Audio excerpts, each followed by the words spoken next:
Yang pertama adalah visi yang jelas dan menginspirasi. King memiliki visi yang jelas tentang masa depan yang ingin diwujudkan, yaitu masyarakat yang adil dan sama rata tanpa diskriminasi rasial. Visi ini menginspirasi jutaan orang untuk berjuang sama dalam gerakan hak sipil.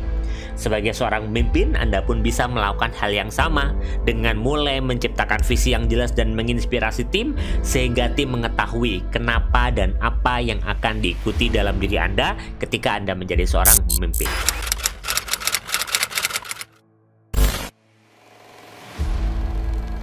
Martin Luther King Jr. lahir pada 15 Januari 1929 di Atlanta, Georgia, Amerika Serikat. Dia tumbuh di keluarga yang terlibat dalam gerakan hak sipil dan pada usia muda, King tertarik untuk memperjuangkan hak-hak yang sama bagi orang kulit hitam. Martin Luther King terkenal karena perannya sebagai tokoh pemimpin gerakan hak sipil di Amerika Serikat yang bertujuan untuk mengakhiri diskriminasi rasial terhadap orang Afrika Amerika. Ia memimpin berbagai aksi protes damai dan kampanye sipil yang dikenal sebagai gerakan hak sipil pada tahun 1950 dan 1960-an, termasuk March on Washington for Job and Freedom pada tahun 1963, di mana ia memberikan pidato terkenalnya, yaitu I Have a Dream. Martin Luther King dikenal sebagai seorang orator yang ulung dan seorang aktivis yang gigih dalam memperjuangkan hak-hak sipil serta pendukung kebebasan, kesetaraan, dan perdamaian. Dia menerima hadiah Nobel Perdamaian pada tahun 1964 dan pada tahun yang sama juga melahirkan Undang-Undang Hak Sipil yang melarang diskriminasi rasial di Amerika Serikat. Pemikiran dan kontribusinya dalam gerakan hak sipil di Amerika Serikat telah menginspirasi banyak orang di seluruh dunia. King menempuh pendidikan di Morehouse College, Crozer Theological Seminary, dan Universitas Boston. Di Morehouse, dia mendalami keterampilan oratorinya yang luar biasa. Pada tahun 1955, King memimpin gerakan boikot bus selama 382 hari di Montgomery, Alabama. Setelah Rosa Parks ditangkap karena menolak memberikan kursinya pada orang kulit putih, boikot tersebut sukses dan membuka jalan bagi gerakan hak sipil di seluruh negeri. King kemudian mendirikan Southern Christian Leadership Conference atau SCLC, sebuah organisasi yang memperjuangkan hak-hak sipil untuk orang Afrika Amerika.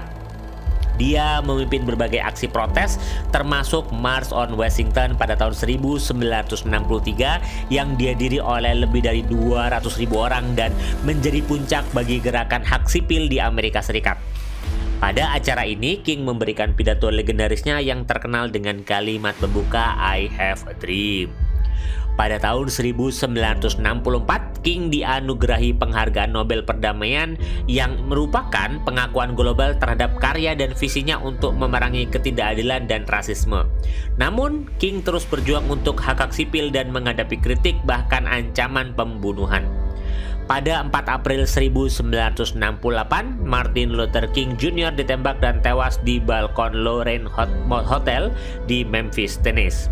Kematian King menyebabkan protes kekerasan di seluruh negeri dan menjadi pukulan besar bagi gerakan hak sipil. Meskipun demikian, warisannya terus mempengaruhi gerakan sosial dan politik hingga saat ini. Berikut adalah beberapa pembelajaran kepemimpinan yang dapat dipetik dari Martin Luther King Jr. Yang pertama adalah visi yang jelas dan menginspirasi. King memiliki visi yang jelas tentang masa depan yang ingin diwujudkan, yaitu masyarakat yang adil dan sama rata tanpa diskriminasi rasial.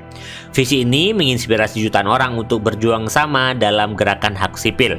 Sebagai seorang pemimpin, Anda pun bisa melakukan hal yang sama dengan mulai menciptakan visi yang jelas dan menginspirasi tim, sehingga tim mengetahui kenapa dan apa yang akan diikuti dalam diri Anda ketika Anda menjadi seorang pemimpin. Yang kedua adalah komunikasi yang efektif. King merupakan seorang orator yang ulung. Pidato-pidatonya mengandung pesan yang kuat dan mudah dipahami sehingga mampu memotivasi banyak orang. Dia juga pandai dalam menyesuaikan pesan-pesannya dalam situasi yang dihadapi. Kemampuan untuk menyampaikan pesan yang efektif menjadi penting karena ketika kita berbicara seorang pemimpin, ya itu diharuskan untuk menyampaikan pesan kepada lebih banyak orang di luarnya dan memastikan orang-orang yang dipimpinnya memahami apa yang disampaikan. Yang ketiga adalah kepemimpinan kolaboratif. King tidak berjuang sendirian. Dia membangun jaringan kerjasama dengan berbagai kelompok, baik ras kulit hitam maupun kulit putih.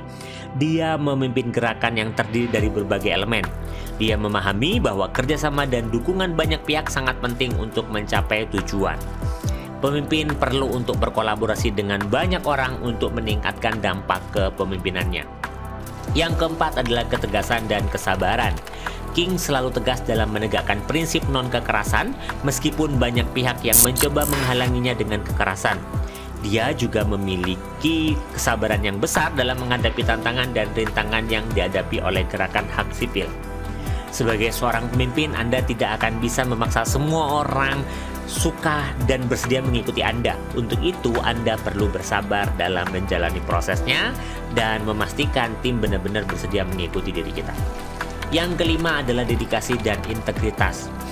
King merupakan seorang pemimpin yang sangat dedikasi dan memperjuangkan hak-hak rakyat. Dia juga memperlihatkan integritas dan kepribadian yang luar biasa, seperti ketika dia berani menolak penghargaan Nobel Perdamaian yang diberikan kepadanya untuk memprotes ketidakadilan yang masih terjadi di Amerika Serikat.